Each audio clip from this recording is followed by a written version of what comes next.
it just kind of shows you that charitable giving goes way beyond just giving a transactional gift, basically, of a check to your favorite charity. I'm Danica Cluth, a grad student living in Fort Collins, Colorado, and you are listening to the Vance Grow podcast. Welcome back to the podcast. I'm glad you're here. Today, I sit down with Barbara Carswell, head of YouthBridge, an organization that helps people that want to donate money to great causes, but don't always know what are the best causes to donate that money to. Barbara has a unique background as an attorney and somebody really well acquainted with the tax system.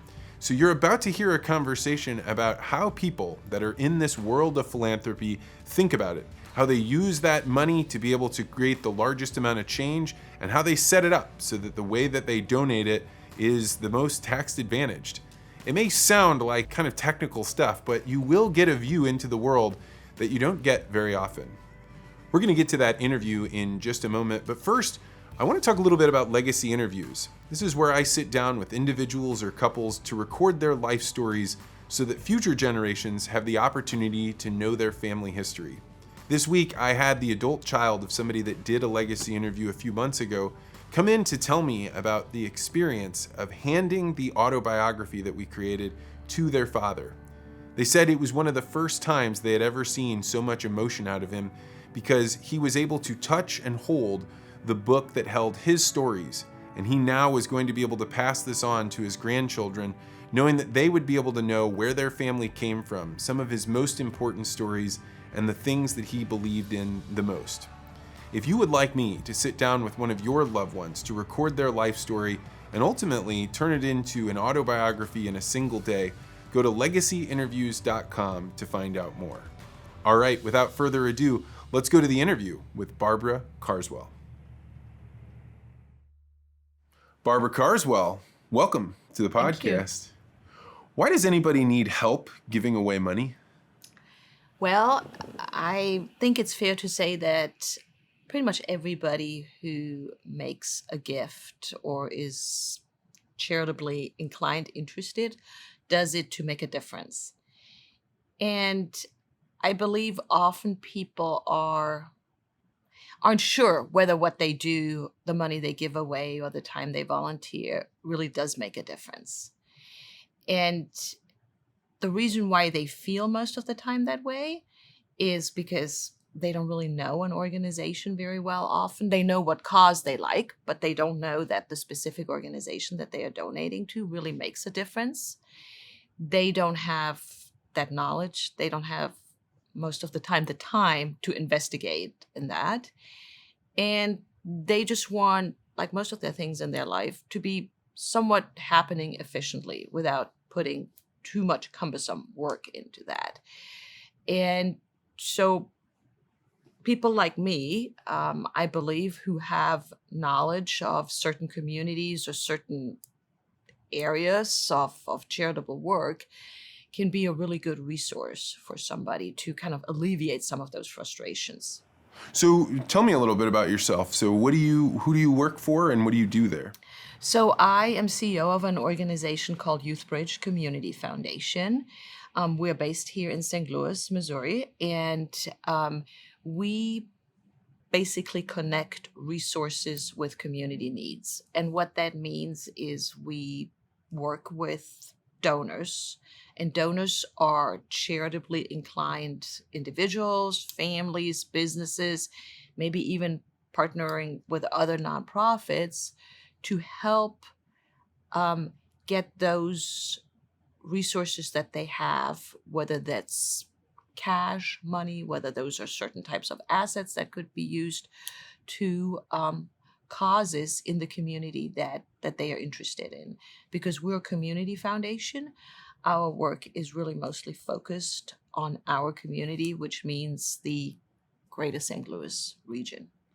So I worked in nonprofits for a while, and I remember there being this serious tension occur, which is that people would say, I want my donation not to go to administration, but the administration is what makes the brochure's shiny and the photographs look really good so that people are like, I'm helping those children, or you're measuring these things so I can tell whether I'm making a difference.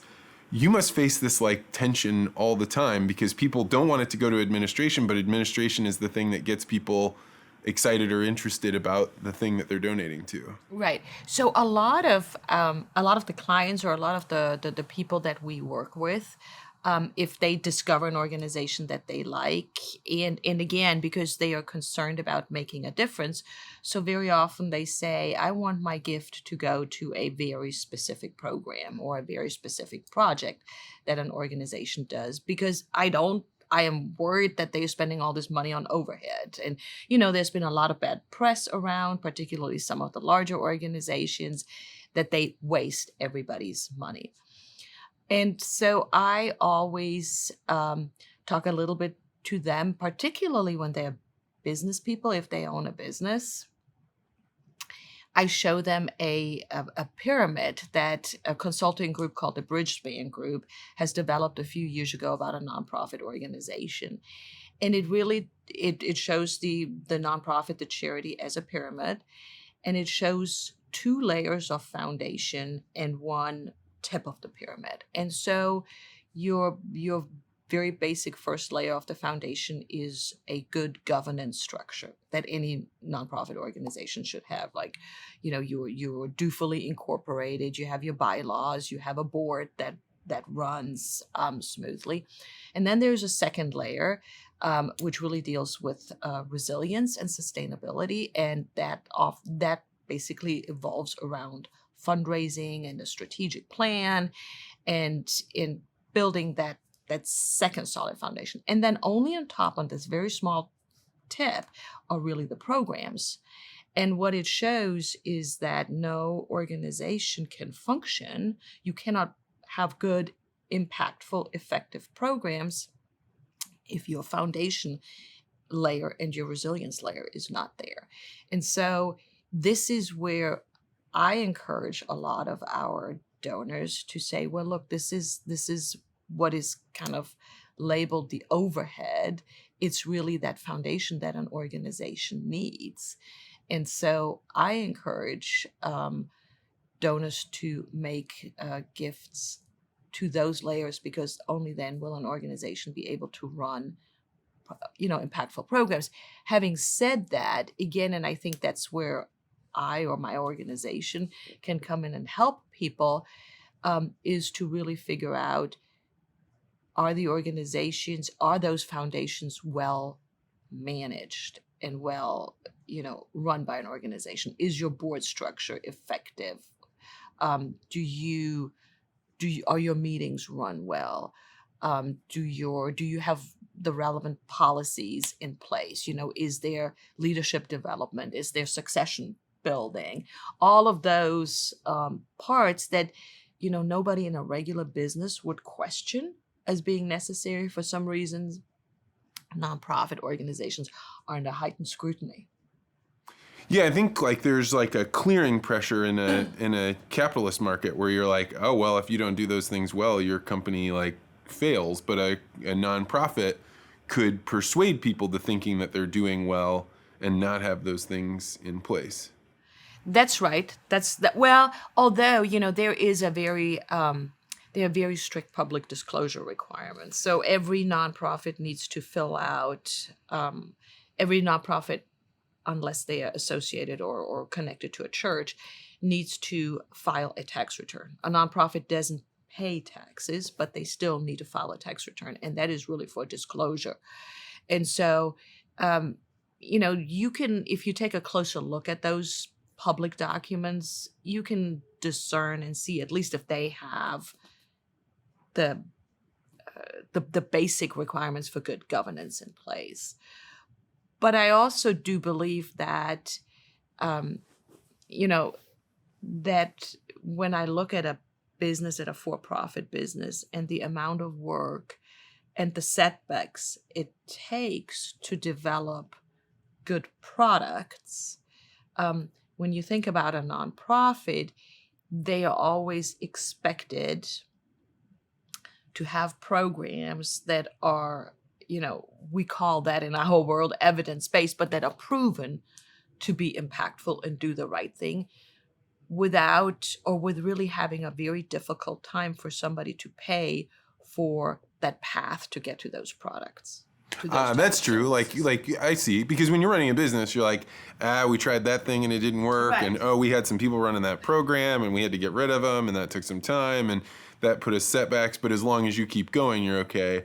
And people have a high level of scrutiny to say, don't make mistakes, nonprofit, because we may punish you by not giving you any more money. That's exactly right. So my foundation actually a few years ago developed a grant program that specifically funds those type of new, more innovative programs with maybe not an expectation, but certainly a permission to let that program not be successful and fail. Because we do want to encourage an organization to, well, first of all, we all want innovative organizations, just like we want innovative companies. We want innovative nonprofits, because we know that a lot of the established programs have not worked. So we need to encourage that innovation and, allowing for that failure, I think, is an important part to getting there. Yeah, because that's an interesting thing to have a grant that specifically allows for that, because nobody wants to fail. But in particular, you don't want to have like we set up this whole thing and found out it didn't do the thing we wanted to do. Right. But even worse, if it doesn't do the thing you want to do, but you keep it going because you don't want the failure. Right. And then and I think that happens with a lot of nonprofits, then they go to a donor and they put it in a good light and always highlight the successes, because typically a program is of mixed success, right? You have very few situations where this is like you get 100% success rate. So you're somewhat meddling in the middle, and then because you need your donors so desperately, you go out and you highlight the successes about it. And so I think that's probably not a good way to move forward. Rather, cut that program and admit this is not working. So I think for most people, when they're looking at like, oh, should I donate some money? We try and put money out, but they don't have a lot of resources. They look at things like Charity Navigator or any of these things where there's a number. Right. And that number says, I don't know what the numbers are, but let's say it's out of 10. This thing has 7 stars. A group like Charity Navigator would have a lot of power in those situations by just coming up with like a single number or just a couple of numbers. What are your thoughts on those types of groups? I actually think they are good because they do hold organizations accountable and do support donor reliance, and I think build more trust. I think often the issue, particularly with Charity Navigator, is it doesn't look at every organization. And so you are in a smaller community somewhere, for example, and that you have, a number of organizations doing important work there. You may not find that organization on Charity Navigator because they have not looked at every organization. So then I think you run into the issue that because a donor isn't certain, am I throwing my money away, or am I really, able to make a difference and do something good? They may stay clear of the one that is not featured in Charity Navigator and go to another better known and larger organization because they say, okay, I have the sign of approval from the seal of approval from Charity Navigator here. And does your organization do the types of things that Charity Navigator does? We do. We do when our clients ask us to do that. Yes. So in situations that we work with, we take a closer look. We ask for basically sets of applications to us, and we look at financials, which is closely aligned with what Charity Navigator does. For example, we look at the type of programs. But then, the other thing I think that somebody misses when they are looking at only a Charity Navigator, philanthropy or charitable giving is so driven by somebody's passion, beyond just the interest.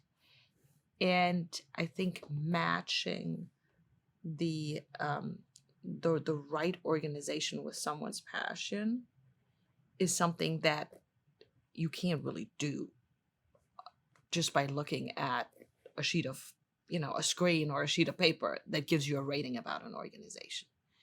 Because you can see, okay, this is the type of program that they do, for example, but you don't know the people that work at that organization. You don't know the culture that they have.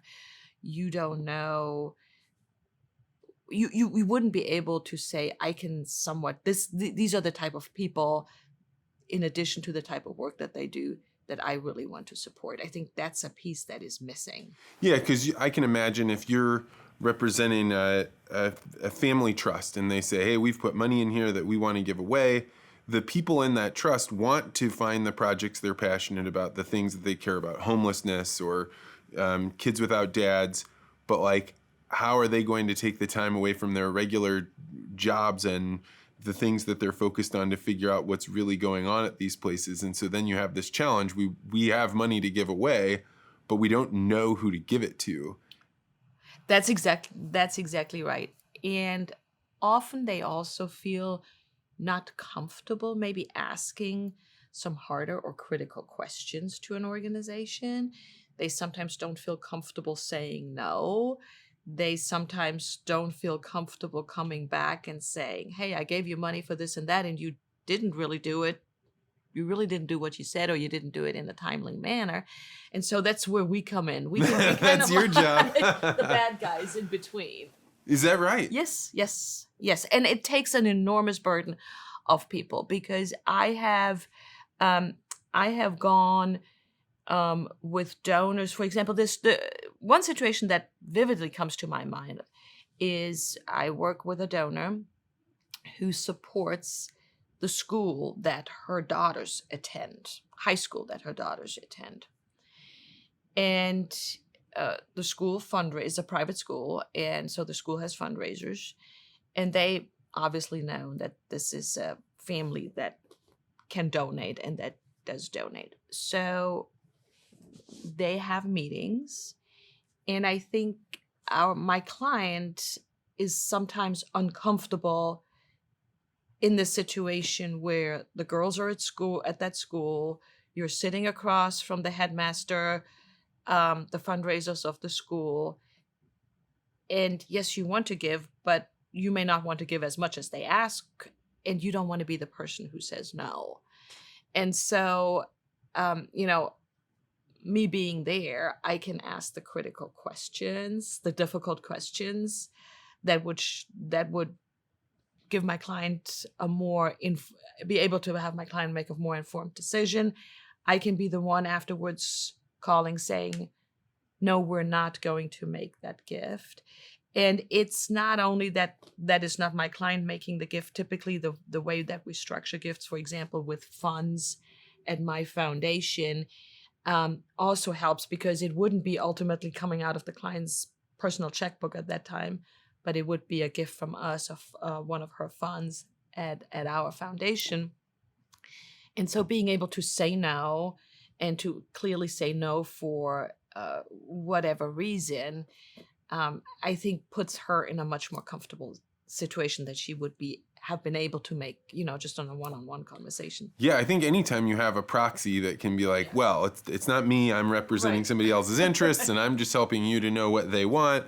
Like, there's, in our culture, that's much, much more appropriate, but is an interesting service to deliver. How did you get into this world? On a very curvy line. So I started out, I'm originally from Germany. I started out here in the United States working as an attorney, a tax lawyer, and then in DC, and moved to St. Louis and stayed at home for several years to raise our son. And then when it was time for me to go back to work, I was out of my professional field for several years, and I had read that a lot of women make a second career in nonprofit. So I became executive director of an education nonprofit, and then eventually switched to kind of the foundation, the grant making world. And particularly as a community foundation, not only do we help people give money away, we also work with their professional advisors, whether they are accountants, financial advisors, estate planning attorneys, to really figure out what is the best structure for a gift, or for a current gift, a long-term gift, an estate gift. What is the best tax-driven or financial-driven structure? So having been a tax attorney is a really big benefit to that. So let's open that up a little bit. I think people generally know, like, oh, if I donate some money, then when I get my tax return, I get to write, I donated this much money, so it's that much less that they owe on their taxes. But like, how does this work from a wider view, from the tax attorney's view? So you're absolutely right. That's the general concept. You give money away and you get to take a tax deduction for it, hopefully. With the, for many people with the higher standard deductions, itemizing deductions doesn't make any sense anymore. And so there's a big loss on charitable deductions. But for a large amount of people, they still itemize, and so charitable deductions lead to some form. And this means, like, if you say, like, writing down very, very specifically, I put this much money to the botanical gardens, I put this much money to the zoo, then you write it up. And for most people, they get a standard deduction, which is like, we're just going to assume that you gave away this much money, whether you did or not. Or people are saying, no, I want to make sure that my line items get matched up, because it actually could be more than what your standard deduction is. Right. And your standard deduction takes care of more than just your charitable deduction, right? It's your mortgage, it's your state taxes, it's a number of items, it's some medical expenses that you would typically otherwise put on that Schedule A for itemized deductions. You now all, if they're not that large, you all put it in that standard deduction. But many people still are able to itemize their deduction, and so take specific charitable deductions. So in the example that you just described, a number of gifts to different organizations, you would make a number of gifts, and that is often that works really well, but sometimes that's not the most tax efficient way to do it. So let's say you have a big cash event in any given year. You have money. You sold a company, and now all of a sudden you sold the company. You got if you're employed, you got a big bonus somewhere. First of all, you have to be charitably inclined. You want to give money away. Otherwise, all of these, transactions don't work. But let's say you're just even a regular person who supports their church, maybe, a school and a few other organizations. And now you have all this money in one year. So you certainly don't want to give all that money away in this 1 year to all these different organizations. You may say, well, next year I might not have that much money. So is there a way how I could somehow put that money somewhere, take advantage of a tax deduction, and actually make the ultimate gifts at a later time? And that is where these vehicles known as charitable funds, the most well-known is what's called a donor-advised fund, come in. So you would, in a very specific example, you would establish a donor-advised fund with a community foundation like ours, like YouthBridge Community Foundation. You would take advantage of your larger cash, event, and would put money into that fund, because we are a public charity, you get an immediate tax deduction that year. But then you have that money in the fund, you invest it, it can grow, and then you ultimately, on your own time and terms, can distribute that money to the organizations that you want to support. So that's kind of the general tax concept behind it. Very basic. So it offers you the advantage of being able to basically time your charitable gift. The other advantage that it has is, we were talking earlier about, I have these assets, that most people, when they think about charitable gifts, they think about giving cash away. But we all know that 90% of the wealth in this country is in assets other than cash. And so, particularly when you like to support smaller organizations, for example, sometimes they don't have the ability to accept gifts other than cash. So again, foundation like mine, we often get gifts other than cash into that donor advised fund. Be more specific. So for somebody that's sitting there, they don't know. So the most common one is public stock. So instead of, so let's say a few years ago, you bought stock for $10 a share. Now it has grown to $100, and you said, I would like to make a charitable gift. You could sell that stock.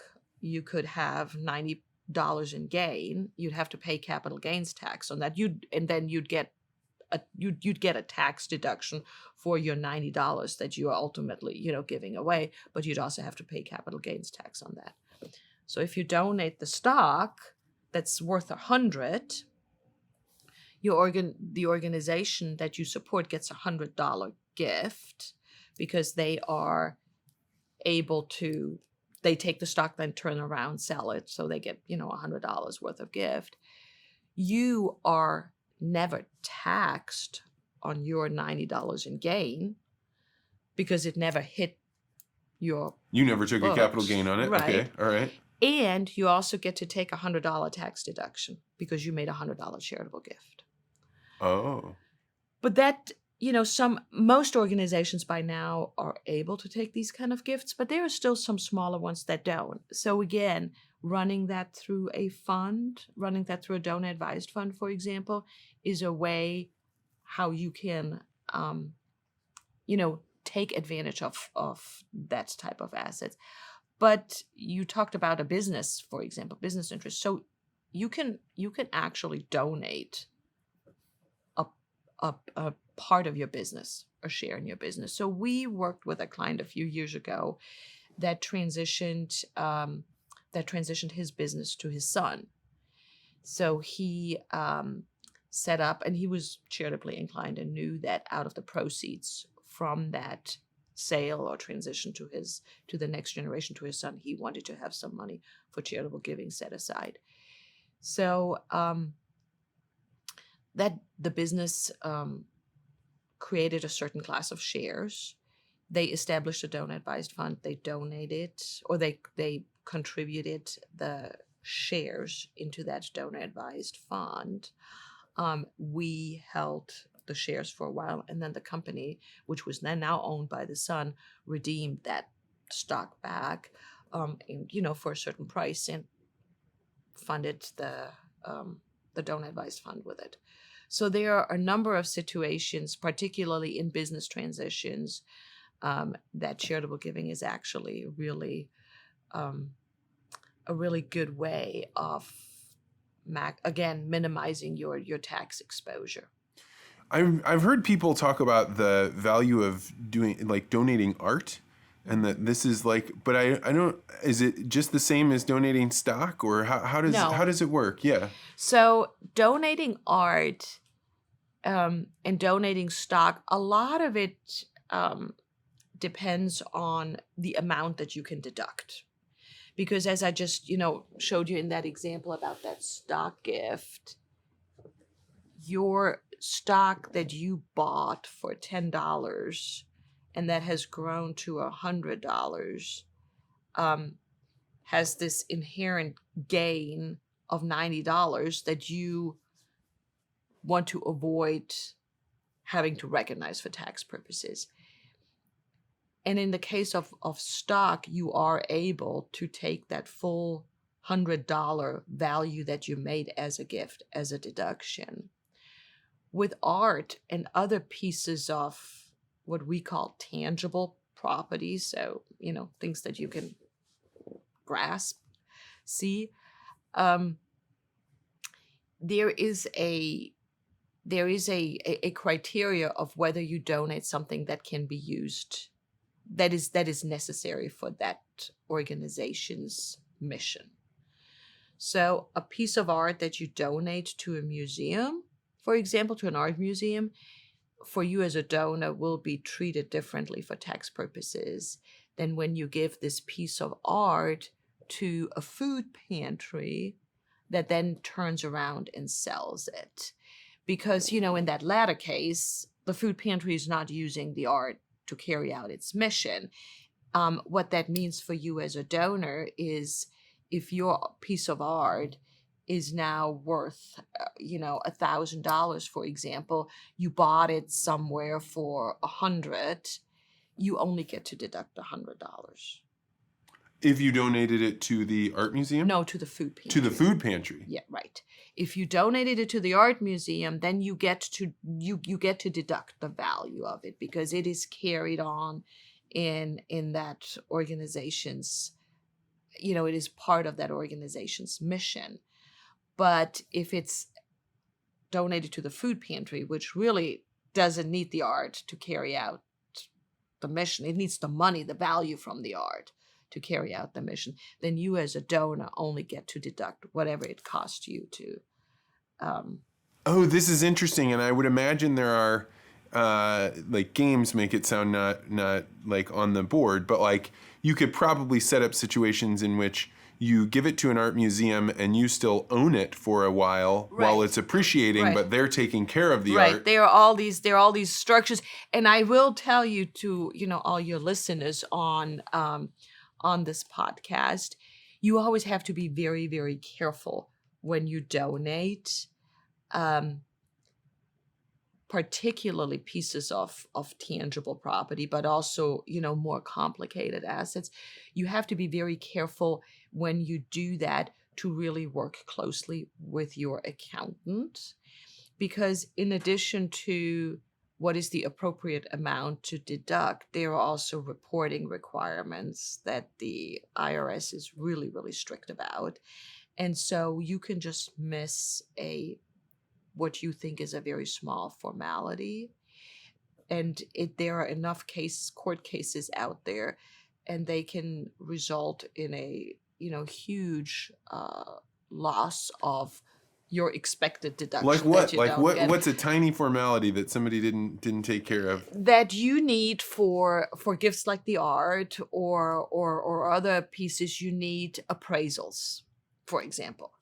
And those appraisals need to be done on a certain, like everything, needs to be documented on a certain tax form with certain requirements on an appraiser for an appraiser.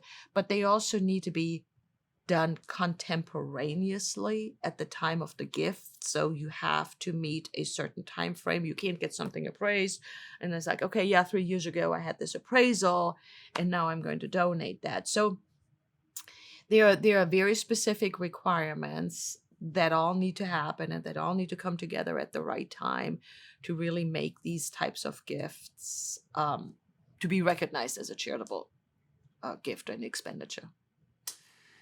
So what are the other ways in which people that are thinking about donating money and also using it as a way to protect themselves from tax events that people might not think of if they're not in this world? So I would think to really think about in terms of assets, what is there that that I have wealth in and that I could possibly use to fund my charitable interest. So, we touched on the stock, we touched on the business interest. Real estate is another big piece that people often donate, that they said, okay, I have I don't know, a second An apartment house complex somewhere, or okay. as just a piece of real estate, a house or an apartment or something that I really don't need or none of my kids need. So I could donate that to charity. So that's in terms of the asset. The other piece is, and we haven't really talked about that, are types of structures.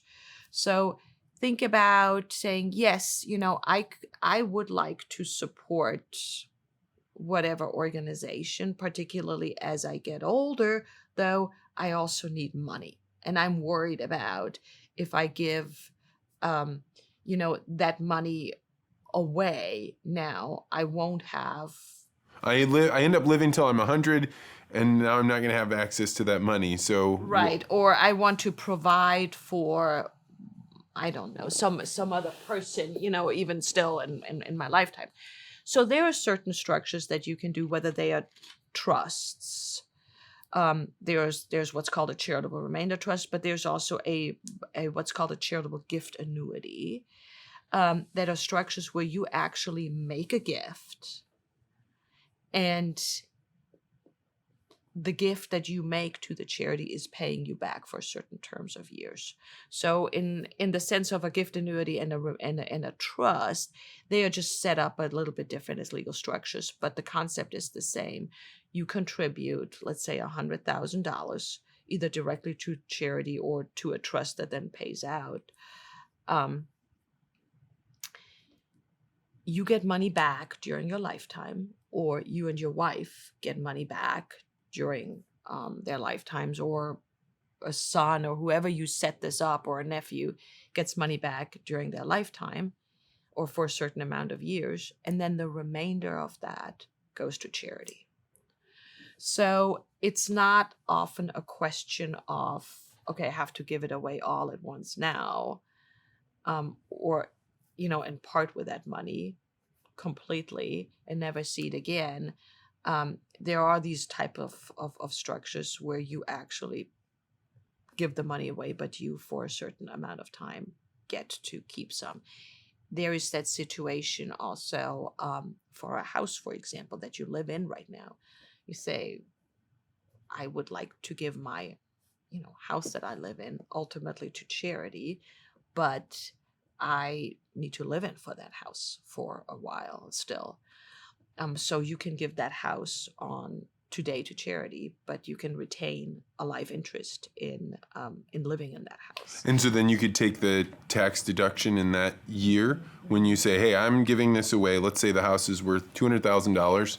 You cannot, you don't take a full deduction, but it does have some tax benefits to it as well.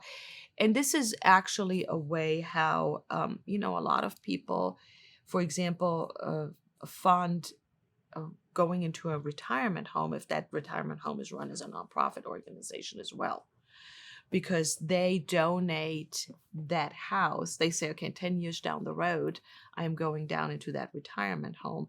And so on day one, they donate the house to the retirement home, but retain an interest in it for 10 years to live in it, and then use that donation as part of their expenses at the retirement home. So you get into really complicated tax structures there, but it just kind of shows you that the charitable giving goes way beyond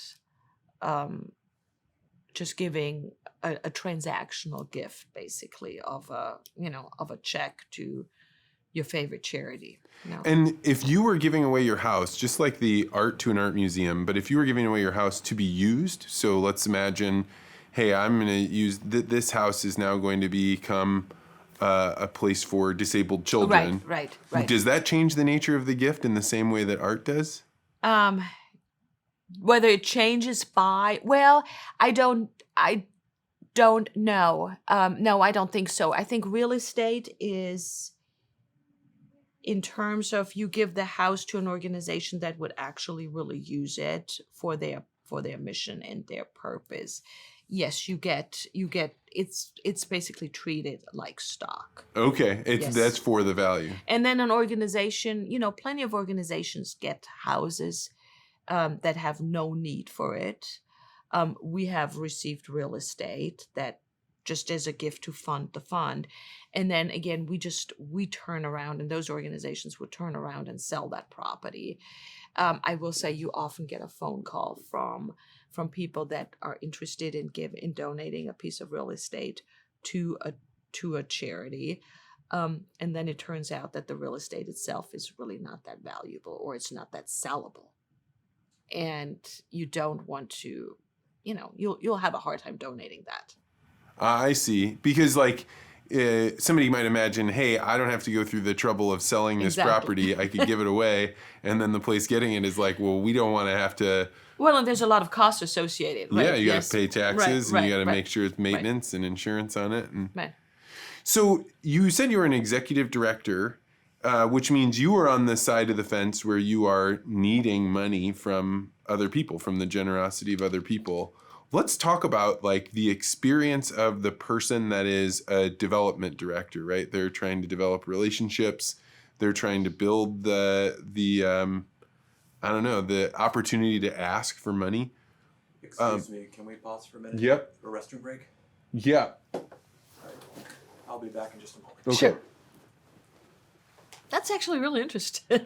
What's that? Your questions are very interesting. Good. Oh, I'm glad to hear. Yeah, I'm totally engaged. This is something I'm very interested in, and I'm certain that it's very complex. Yes. It's very complex, and nobody should ever go and make a gift. And I think the problem is really with those expectations often, in terms of really figuring out what the structures need to be. I mean, that gets into really sophisticated estate planning, financial. Yeah, that's what I was going to say. Planning. I imagine there's a lot of creativity in this space. The right accountant, the right attorney, the right could come up with. There is a trust. So there's that trust that I just mentioned. That's called a charitable remainder trust, where you put the money in the trust.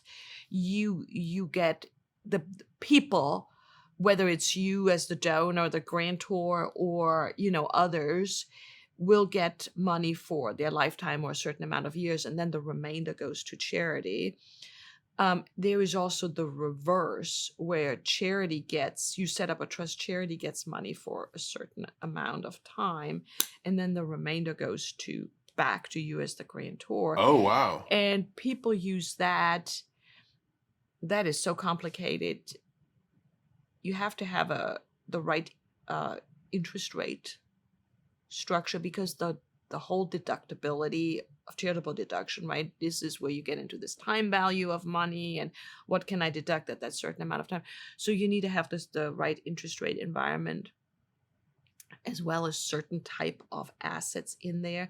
They put a lot of, I think, municipal bonds and others, because that trust in itself is a taxable entity. And so, but when you combine that with tax-free assets, I mean, it's so complicated. So we don't do that. We are the type of people who know enough about that, where we can talk to the financial advisors, and I can run illustrations on how this would look like.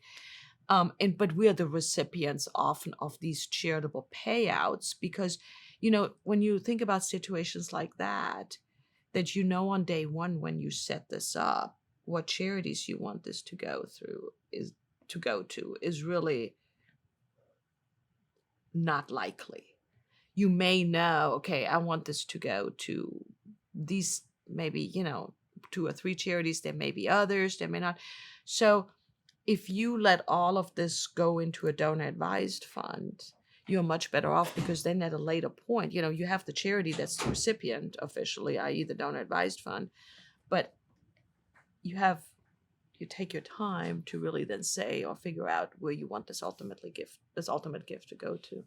So you're an executive director of a charity, and that means you were on the other side of the fence, where you were actually needing the generosity of others, and that requires raising money. And I think the colloquial term now is a development director. Let's talk about what does it feel like to be on the other side of the fence, trying to build relationships and then ultimately making that ask for money? It is. So I'm going back in time when I did, when I was executive director back then, and I think most often it's just like anything else. It's a huge learning experience because you start out in this job, I think, being intimidated often by your donors or your potential donors because you perceive them as people that have money and that can decide not only, are they supporting the organization that you work for, but also in a way, are they supporting your professional career, right? Because you make a career in that field, so you have to show something for your work, and your gifts are the product of your work.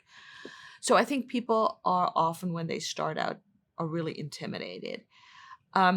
Hopefully they develop in their career that they really learn to build the relationship with the donors and really realize that a donor gives out of a deeply human feeling and sense that whatever motivates them, whether they just want to do something good, whether they, have a loved one that, struggles with a disease or disability, and so it affects them immediately, and they want to support organizations that do that type of work, or whether, it's their church or school that they want to give. And so I think once you are as an executive director or a development director, when you understand where these donors come from, then I think you can really start building the relationship with them. And then it's not so much about, I have to make an ask for the need of my organization.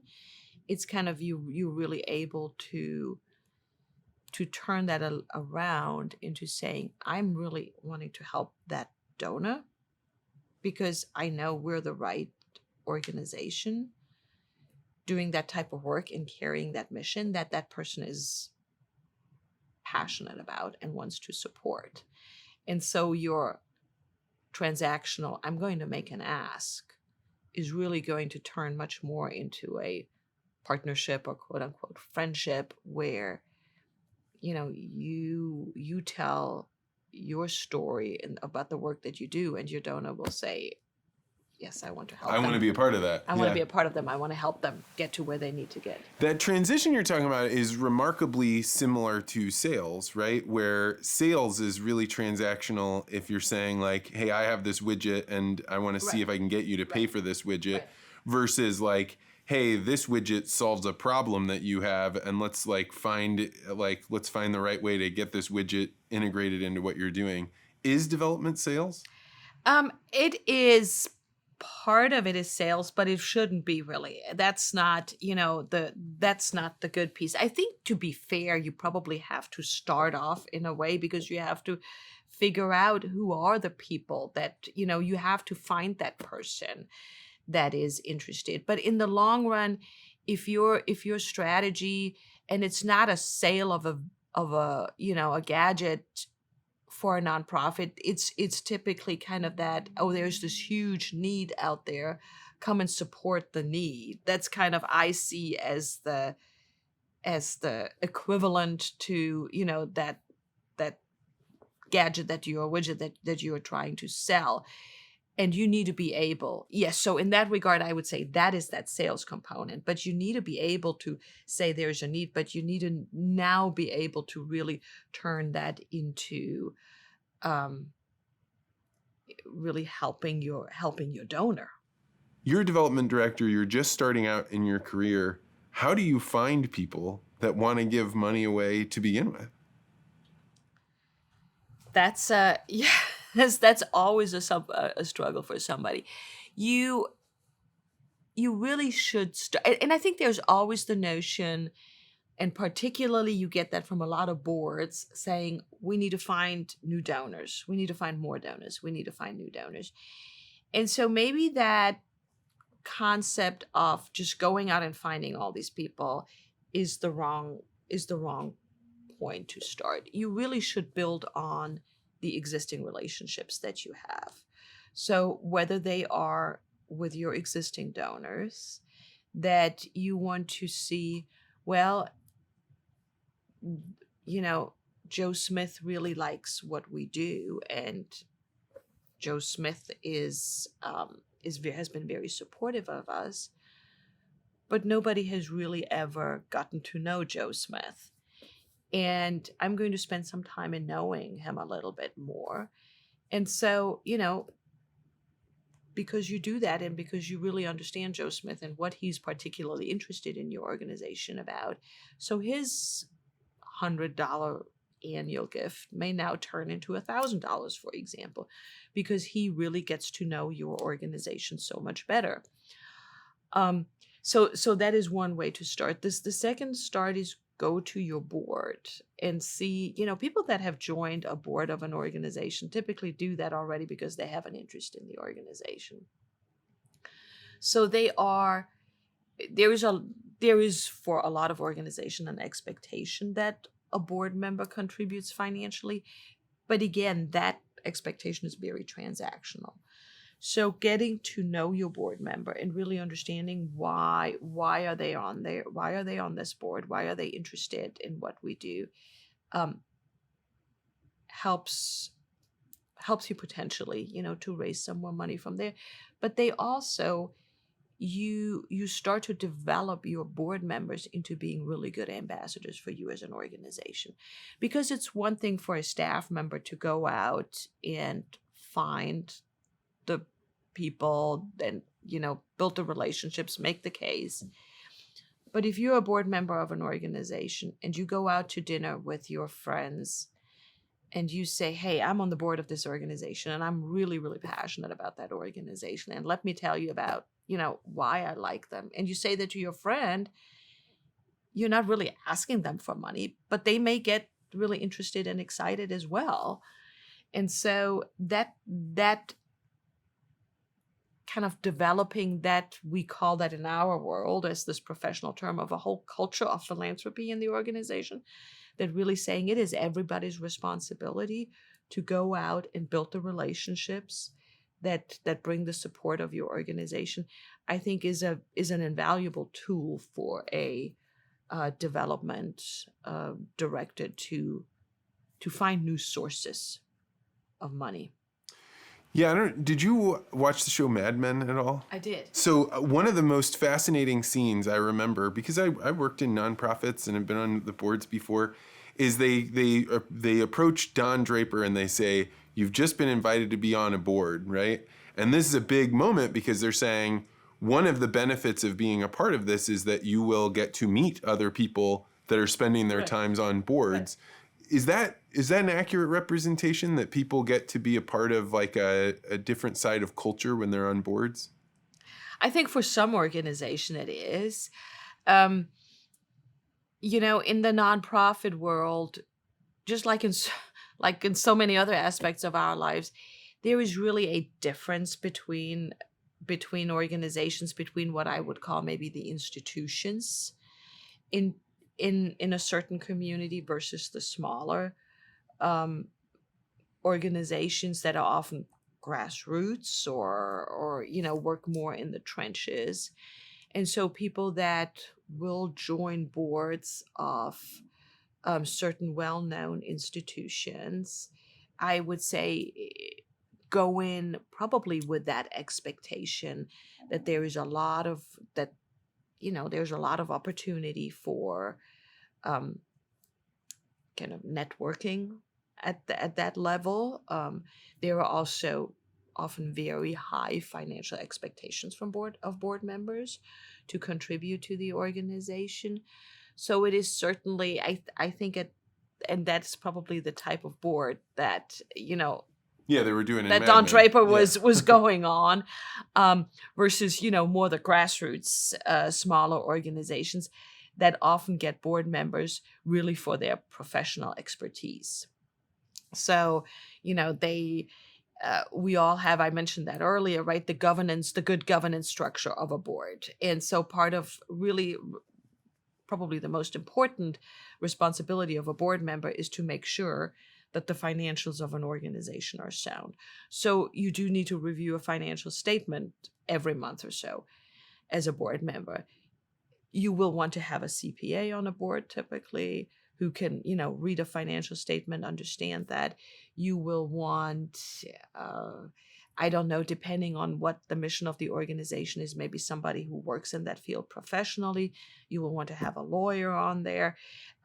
So smaller organizations really recruit board members for their professional experience versus the larger ones and the better established ones, better known ones that often recruit people for their stature in the community. When you're a development director, you meet with maybe your manager and you kind of get together and you put together like an ask for people. How does that get set up? How does a nonprofit decide how much they're going to approach a person for? There's a lot of research behind it. So there are all types of commercial products available that actually tell you about the wealth of a person. And so, again, at least the larger organizations that have the resources to buy those type of software will invest in it and clearly draw up donor profiles. The smaller ones that may not, be able to invest in that type of sophisticated product, though too will internally somehow, develop a profile of a donor or a potential donor and really figure out what are the connections that person has, what's the giving history. So somebody who will, for 10 years, for example, will have made a $100 gift every year to an organization. That person is supportive of the cause. I don't think you need to go back to that person and try to convince them that about the value of the type of work that you do. They already show that by having supported you for 10 years. But they also may have a much higher potential than just $100 every year. And so in that situation, you probably want to think about some kind of plan of really, this is the exact type of donor where it's time to kind of maybe make that transition from that transactional $100 gift to really learn more about that person. Yeah, I remember. Go ahead. And then, see, is that a person who is, maybe is just going to give us now, I don't know what, $250, $500, $1,000 a year? Or is that even a person that if we really approach them with a specific program that could make a major gift to our organization, or even further down the road that we can continue talking about and that maybe is interested to make a gift from the estate. So there are I don't think that nobody will have just one plan. I mean, to really do this well, it will be so donor tailored and so individually tailored. Yeah, meaning that if you're running a summer camp and you say, oh, we need new cabins, maybe this is time when we go ask Mr. John Smith, hey, would you, we've seen you donated $100 a year for 10 years. You've really been a great supporter. Would you like to give a larger gift, and then we would be able to get this cabin built? Right. And because he was a camper there and sees the value in it, that might be a time when he steps up. Right. But because you've done the research, he can afford it. He just maybe hasn't been asked. Right. But you also should have probably had lunch with him 2 to 3 times before without asking him for anything. I think that's the other piece. And I will tell you, now that I work on the other side, now that I am a donor or work with donors, I am still really surprised by how little nonprofits invest in that time of just the plain thank you. And by that, I don't just mean a plain thank you of I'm writing you a thank you note. I think at least you pick up the phone and call. But you go out with it. You invite that person for lunch. And if you don't feel comfortable, if that's not possible physically, you pick up the phone. But not just to say thank you, but also to just tell them what's going on in the organization and what has your gift accomplished. And even if it's $100 gift that was part of, a $10,000 project, you talk about that big project and what the gift has meant. And you do not ask at that point. And the largest gift, honestly, that I have seen happening from donors have come out of absolutely no ask.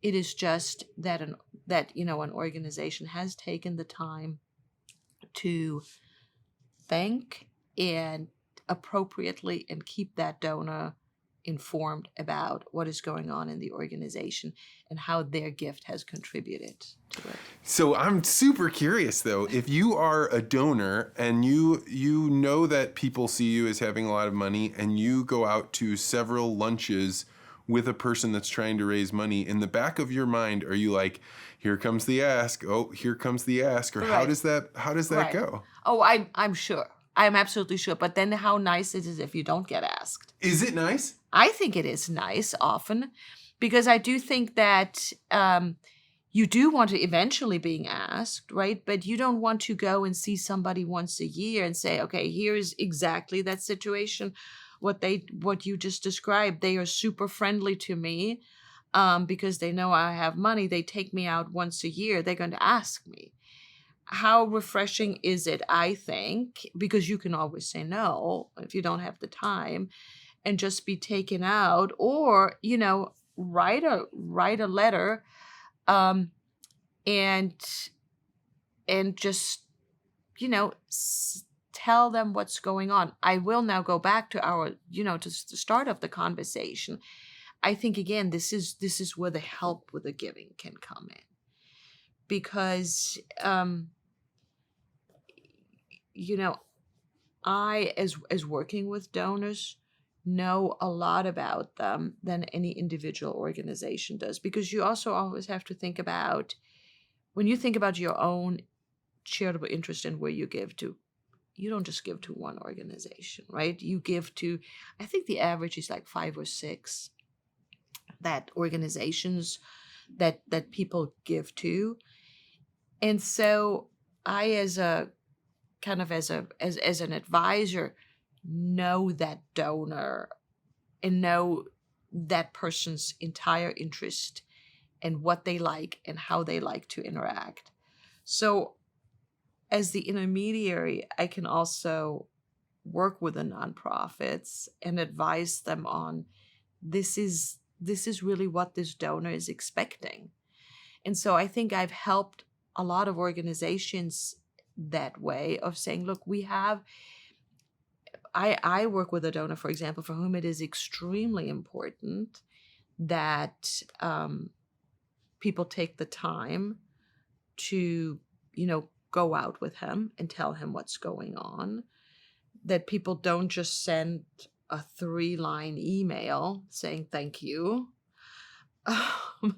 but that they also use his very generous gift, maybe not officially as a match, but as a tool to get others to give. So he wants to see that money used that way. I'm able to tell that to an organization. I think, again, we go back to our initial part of the conversation. If it was just the donor and the nonprofit relationship, that probably that knowledge would never come through, right? Then I work with another family that doesn't care about that type of work at all, that type of thank you at all, because their giving is very structured, and they come together as a family board twice a year, and they ask for, very formal applications from organizations, and they do they do go out and visit those organizations, but they are all about doing that in a very structured way and getting an official report back. And for them, it's all about that whole process of having an organized giving versus that donor stewardship and that really personal touch. So what is the type of family that comes to you, or trust group that comes to you? Do they have to have a certain amount of money in order to be able to use the resources? No, they don't. We work in one capacity or the others with all different types of levels of financial levels. I would say people that have smaller amounts, they typically come to us because we help them set up a good structure. One of those funds that I mentioned that they will use more as a savings account type for charitable giving. And then, we have others that do come to us, and I loosely use the term family because sometimes they are a family in the sense that you think of a family, multi-generational. Sometimes it is a situation of family members / friends of an original donor that come together as a group. Sometimes it's a single person that is a divorcee and has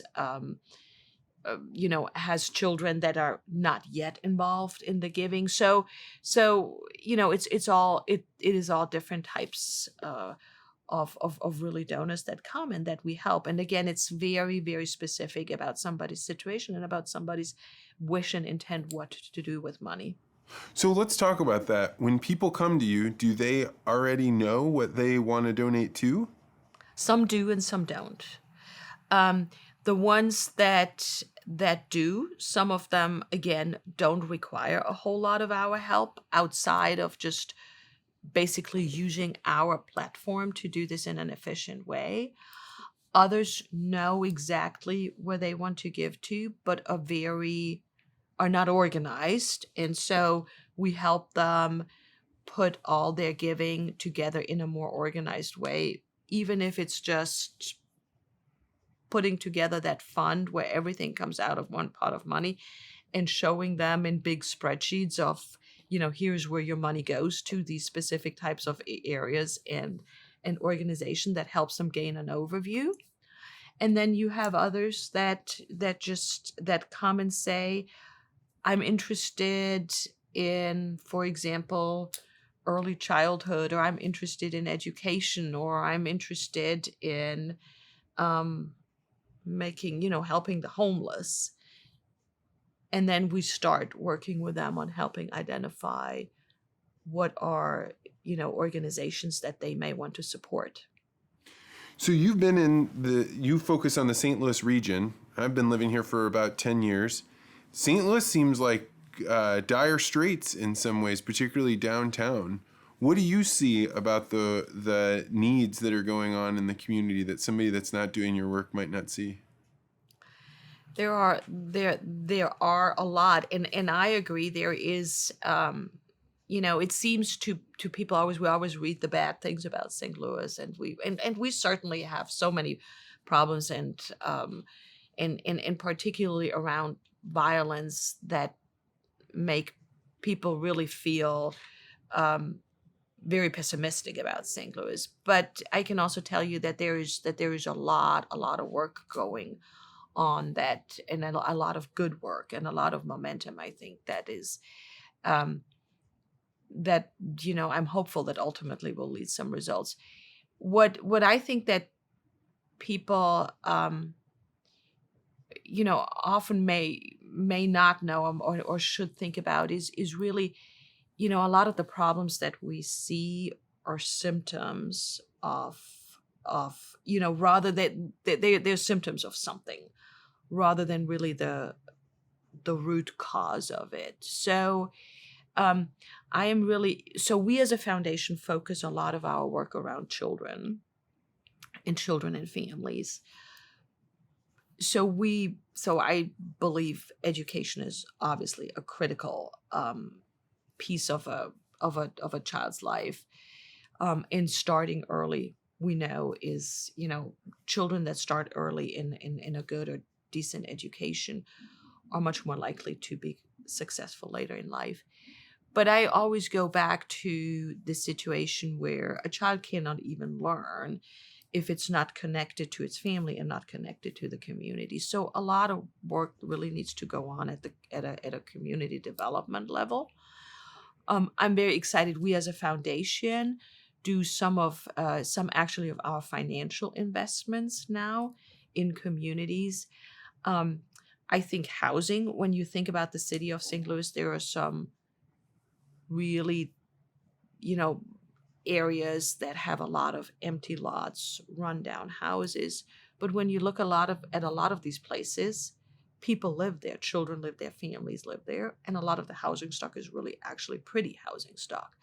So to really start investing into those neighborhoods and create neighborhoods again that, center around, I don't know, a church, a grocery store, a bank, and all these places that we take for granted, is an important piece, and there is a lot of work being done, and so I do think that that is something that people should take hope in for our community and should support. The other overarching, but that is an issue that is facing the entire nation, is that we really have a crisis with young people with mental health. I was reading, and this has already been pre-COVID, and everything has gotten so much worse after COVID. But even pre-COVID, we had and this is in our suburbs, almost 20% of teenagers have thought about suicide. So the thought of that suicide is even somewhere an option in somebody's head, and how many young people really struggle with mental health issues, depression, anxiety, consider, and some, succumb to suicide is awful. So I think, mental health is just a very, very important part of our, of our support that we need to give now. Yeah, I think that goes in line with all the things you were describing before. I mean, I had a guest on the podcast a few weeks ago, Joscha Bach, actually also from Germany, that talked about community, the lack of community being one of the biggest drivers of people not having strong mental health. And it's because community gives you hope. It gives you something to be a part of. It gives you a way to lift up. And if you don't have housing, and if you have violence, and if your parents, family structures aren't good, like it's nearly impossible to imagine how you would have a community that would keep people out of this. And then on top of that, I don't think the mental health is just in those areas. Like if I zoom the camera lens out, right, it's going on in, like the nice suburbs of St. Louis. Absolutely. And it's like a real challenge because like I always describe that I grew up in like a 1950s style community. And I didn't know anyone in that was contemplating suicide. And maybe certainly it was going on with some people. People didn't have as integrated of lives as I did, but like it does seem like it is a lot bigger of a problem now. It is. Now, having said that, I was at a dinner the other night, and a gentleman asked me, he said, I have always given to my church and to my alma mater. And now, he wasn't that explicit, but he basically said, now I have a family member that has, as he described it, issues. Should I support organizations that support that issue, that type of work? Fortunately, somebody else jumped into that conversation and said, well, it's a neither nor. And I agree with that, right? And I always take the approach with every donor that I work with is I would never steer anybody in any direction of what people should give to, right? There are issues that we are aware of and that have become more to the forefront. But to me, there is not a good or bad charity or good or bad cause or anything that should be, is preferable one over the other. Somebody, may be completely passionate about art and is supporting art museums or various cultural institutions. That is, as valuable and important as somebody who is supporting the mental health organizations. That's an important distinction for you. I do not pass judgment on that. Yeah, because as we were talking about earlier in the conversation when I said about Charity Navigator, right? I was describing that as like an immense amount of power, right? Because if they decide, their financials don't look that good, we're going to downgrade them.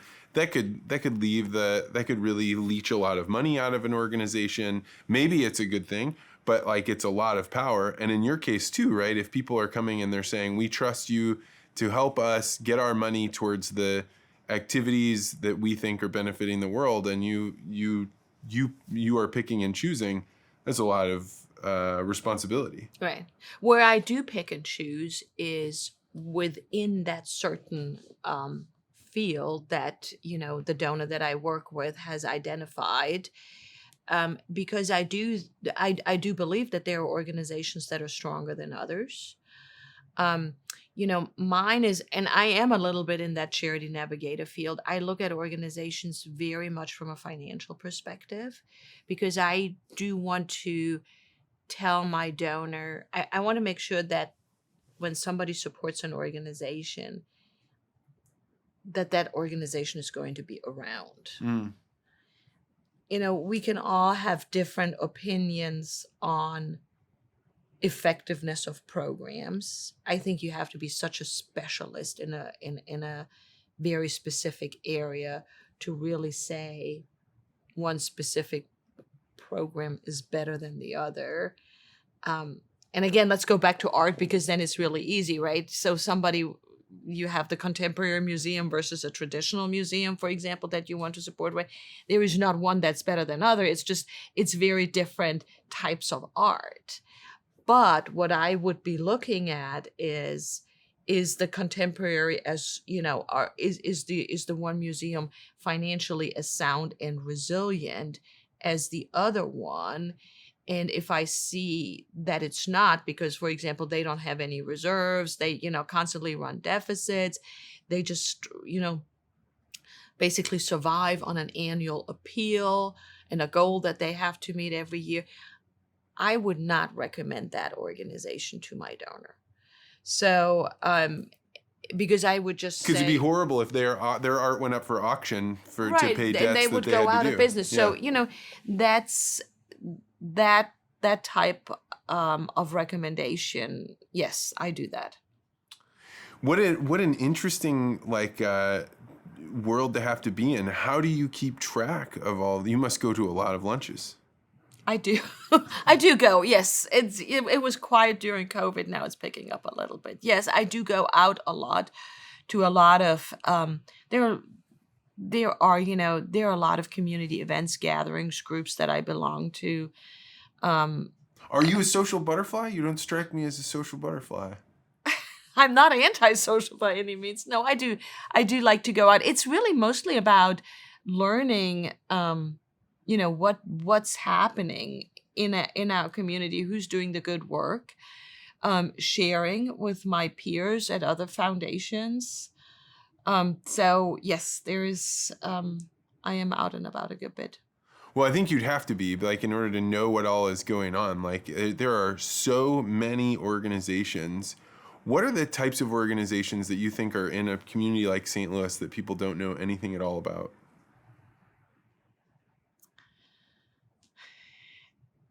I don't know. There are too many of them to say. I will just tell you this honestly, because I think the first thing that you hear about nonprofits is we're always the best kept secret. I think you mean that nonprofits say that about themselves? Yeah, about themselves, exactly. Because it is so difficult to get I thought about this often. I think it's on the one hand difficult to get your message out because people are inundated with so much. But I remember one time I was visiting an organization in Jefferson County that is doing, that is actually a home for people with severe disabilities. So those are people that absolutely cannot live on their own, that, for example, have to be on feeding tubes, have to be attended to 2-3 times, a night. And I was thinking when I came, and it's pretty hard to take, right, when you're not used to that and you visit places like that. It's hard to take for adults. I've visited places where children were in those situations. And I sometimes think that those organizations have a difficult time being out there and everybody being known because we don't want to hear that. We don't want to. Do you want that in your face all the time? No. No, to even think about it to even is think a hard about thing. it. Yeah. Yes.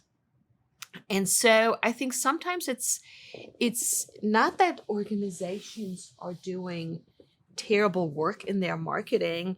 So first of all, they're all constrained by, they don't have the marketing budget of like an Anheuser-Busch here in town or some other big company. Yeah, and as soon as they do, they'll get dinged for you're spending too much money on marketing and not enough on... So they have to do tremendous amount of work with very, very little money. And I think then that compounded that by often, who wants to have their inbox flooded, right, with these messages of all these doom and gloom? It's really difficult. That, by the way, is also why you have such a burnout. I think, which is a real problem in the nonprofit world. You have an incredible burnout of staff, particularly, the people that are in social services, because they are not paid that well.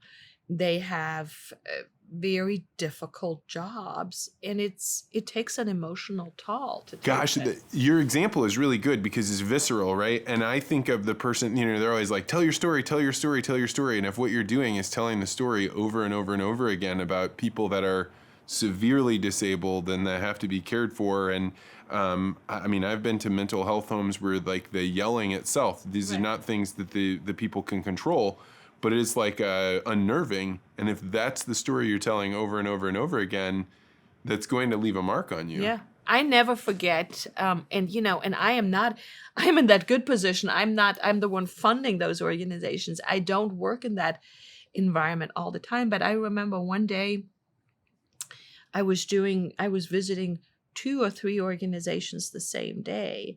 And they are all of them, what they have in common is they are addressing issues, shortfalls, needs in our community.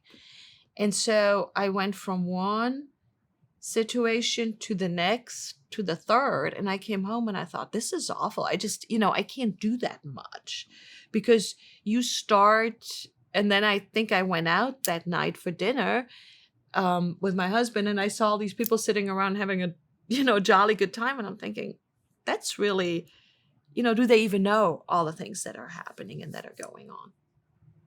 Yeah, and these are the hard part about life, right? Like when people look around, like a young person saying, I want to go out and change the world, I want to do something good, and look, these people are happy and there's so much suffering, but if you only stay in the suffering, it's hard to make a big difference.